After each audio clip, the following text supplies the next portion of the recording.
Hey everybody, I'm Heidi. I work at Brain and Spine Chiropractic. I am a personal trainer and I also got my bachelor's degree in exercise physiology and nutrition. So I'm here to help you with some home exercises and stretches so you can increase the benefits after you get adjusted from Dr. Salisbury, but also that you have the leisure of doing them at your home, at your comfort level, and no judgment necessary. So today we're gonna go over 7 different exercises. First one's being the chin tucks, and then the posture exercises. They'll take you about 10 minutes to do all of them. And if you can't do all of them, you can just do half of them. Whatever, you're gonna learn them all. So let's get to it. Equipment needed: a chair, a towel you can roll into thirds, or a pillow, and potentially a yoga mat. Roll your towel into thirds the long way. Placing it under your head, you want it to be above your mastoid process, the 2 bumps on the back of your head. You might have to adjust it a little bit, so find what's comfortable. Do a practice chin tuck. The purpose of the towel is to make sure that press goes really deep and you get a lot of double chins. Practice diaphragmatic breathing while doing this hold. Take a deep breath in, slowly exhale as you press your chin down towards your chest and in towards the ground. Breathe in and out 2 to 4 times in this position. Hold for 10 seconds, rest for 15 seconds. Repeat 3 to 4 times. So we just went over the supine towel chin tuck. Now we're gonna move on to the neck alignment exercise, which is basically the chin tuck, but you're sitting up and you don't need your towel. Sitting or standing, lift chest upward, shoulders are back, arms down at your sides. Tuck your chin backwards like someone that smells bad is in your personal space. Breathe in, and while breathing all the way out, lengthen the back of your neck by pressing the top of your head into the sky. Bring one hand to the base of your skull, contacting your mastoid process. Press upward to lengthen your spine. Tilt your chin down to deepen the stretch simultaneously. So first, tuck your chin backward. Think about raising your head up to the top of the sky. Bring your hand to the back of your head. Help press upward even further. Then slightly tilt that chin down to increase the stretch. Focus on your breathing while doing these stretches. Participate in diaphragmatic breathing to effectively fill your lungs and strengthen your diaphragm. This will exponentially increase the benefits of these stretches. Hold the position for 15 to 20 seconds. Rest for 15 seconds in between each. Repeat 3 times and repeat 3 times daily minimum. Now let's watch how you can use this stretch in your everyday life. All right, you're gonna drive home today, aren't you? And if you get in your car, you're gonna have to have your hands on the steering wheel, which pulls your shoulder blades away from that anatomical position and brings the shoulders forward, which rounds your back and makes your head fall forward. What you have to do is realize you're gonna fight that. Even if you're sitting in the passenger seat, instead of sitting like this, you're gonna affirm your position of authority and you're gonna sit up. And what are you gonna do? You're gonna extend this up. You're gonna pull your chin in, and while you're sitting there, you can push in to the seat and you're gonna pull your chin in, and then you can rest for a second and you can breathe in. And I'm pushing in and I'm feeling this activate right here, these muscles. Instead of being loose like this with a lot of slack, we're gonna pull those in. We're gonna create space there. You can do this while you're driving. Once you're holding the stretch, try to do that diaphragmatic breathing where it's in, deep, concentrated, and out, and you're still holding that stretch so you can really get into a relaxation state in those muscles. So here.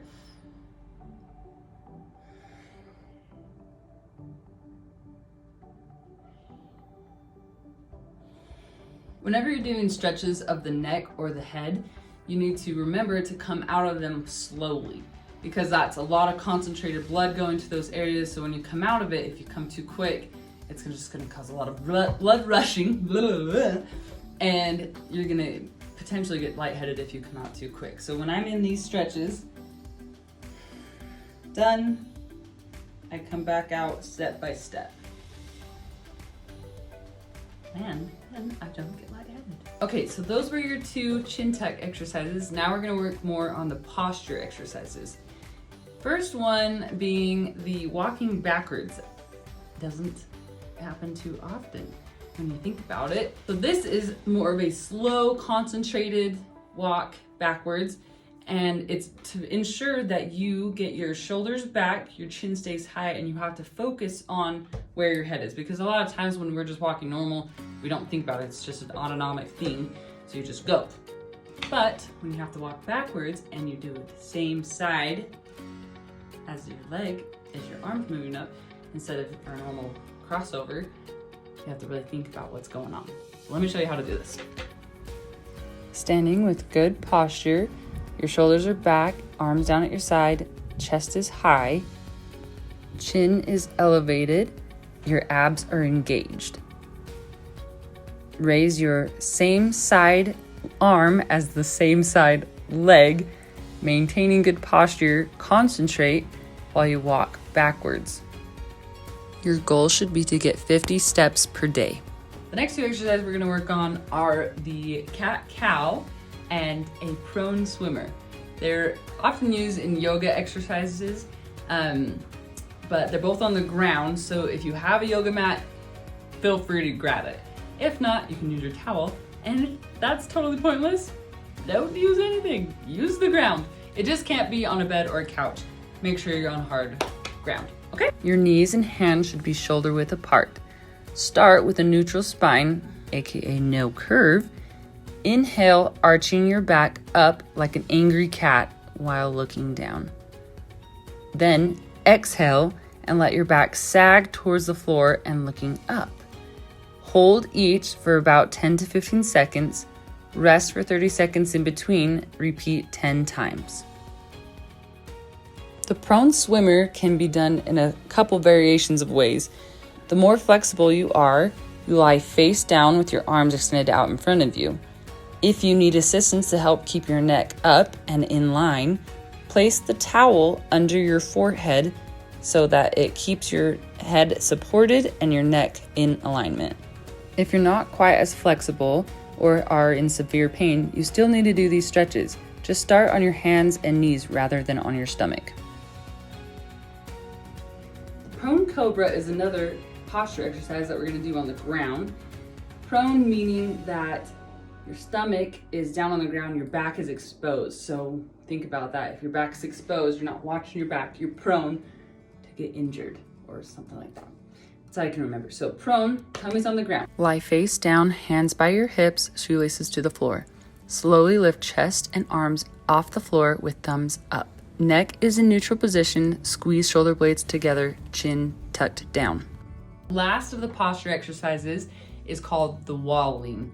It helps you go into the chin tuck one more time, but this time you're completely standing with a slight assistance from the wall to help your chin go further into that tuck. The other part of it is that when you're moving your arms, it's going to activate your shoulder girdle muscles, which are up through your traps, down into your shoulder blade. All right, so if you're standing up straight, your head shouldn't be forward from the wall. You can come up, put your feet against the wall, and get a feel for how far forward your head is. We want to have your head back here. So stand there, and that's where you should be standing. In order to strengthen this, we have to translate the head backwards, meaning the head's here and it's sliding exactly straight back, which means the head chin will come in, and then all this space is being created. You'll feel here, if you feel in your neck, it's soft when your chin is in and your head is over your shoulders. If your head comes forward, you can feel also that that's tight. Go ahead and try it on yourself so you can see what we're saying. That's tight, that compresses, that makes the upper bones even be more congested, so there's more tension, and it pinches and causes all of the symptoms. So you need to pull your feet away maybe 6 inches and pull your abs tight, which pulls your waist forward. So you're turning into a board, and you can lean into the wall like this. So see how my back is straight? I'm pulling my chin in. And now watch this, my shoulder blades, which would be hanging down with bad posture, I'm pulling them out. So you put your hands on your side and then you make your palms face forward. And that puts the shoulder blades close together instead of hanging forward. So we have to open up that chest, which all the other exercises are helping you open up. And in this position, think the same way. We're gonna stand like this with breathing, and you're going to strengthen your back muscles by bringing these up as high as you can. And if you can't come up all the way, that's fine, you will get there. And come back down all the way. So you're gonna do this against the wall. You can do, say, 3 different repetitions of this, but you wanna go up and down 3 to 5 times. So up and down, there's 1, 2, and you go through and do that 3 to 5 times, and then you'll repeat that. Give yourself a break for a minute, do something else, then come back. You're gonna do that a few times. That'll help your chest open up so your head can actually slide back.